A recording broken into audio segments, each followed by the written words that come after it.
Səncə Allahı qoyub bir kimsəni çağırmaq şirkdir ya yox? Allah Quranda nə deyir? Cin surəsi 18-ci ayda Allah buyurur ki, məscidlər Allaha məxsusdur, onun da yanaşı heç kim çağırmayın, düzdür? Ərəb dilini bilirsən? Ərəb dilini çox da yox, azmaz. Orada ayədə işlənir məallahu. Bir də məallahu mənə tərcümə elədiyinə. Sualın cavabı bundadır. Məallahu. Hə. Yəni mənim üçün belə gəlir lüğətdən. Yox. Yox. Sən tərcümə elə.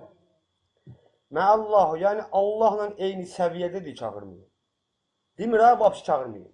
Deyir ki, Allahla eyni səviyyədə çağırmayın. Sonra? Yaxşı. Sən bu ayəni qəbul edirsən də, Allah nə deyir? Allahla eyni səviyyədə çağırmayın. Demədi ki, vapşı çağırmayın. Dedi ki, eyni səviyyədə çağırmayın. Demədi çağırmayın, ha, ümumiyyət çağırmayın. Deyir, eyni səviyyədə çağırmayın. Sən indi bir mənə şişə göstərdirsin ki, Həzrəti Əli, Həzrəti Hüseyin Allahdır. Biz onu Allahla eyni səviyyə qoyuyoruz. Elə bir şey rastlaşdır. Deməli, mən indi başlayıram, auzubillah, Allah'a sıxınıram belə əməldən. Yəni, misal, yəni, rəddiyə yazmağa. Otururam, ayə.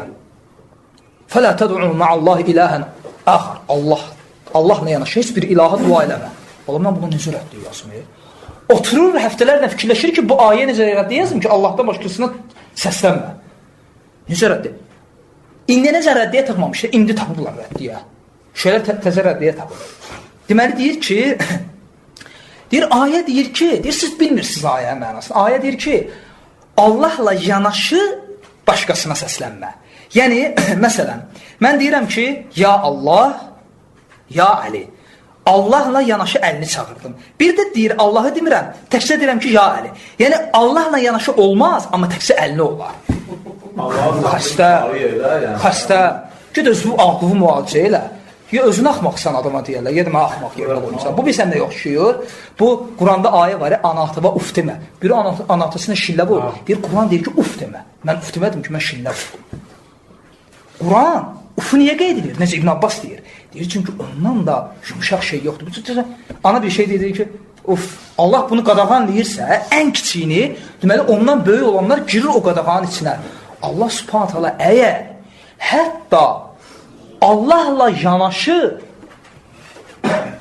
qeyrisinə dua eləməyi qadağan edirsə, Allahı qoyub kənara, ya Mehdi, haradasan gəl imdadıma. Bu necə? Aydındır? Ona görə bu kifayətdir.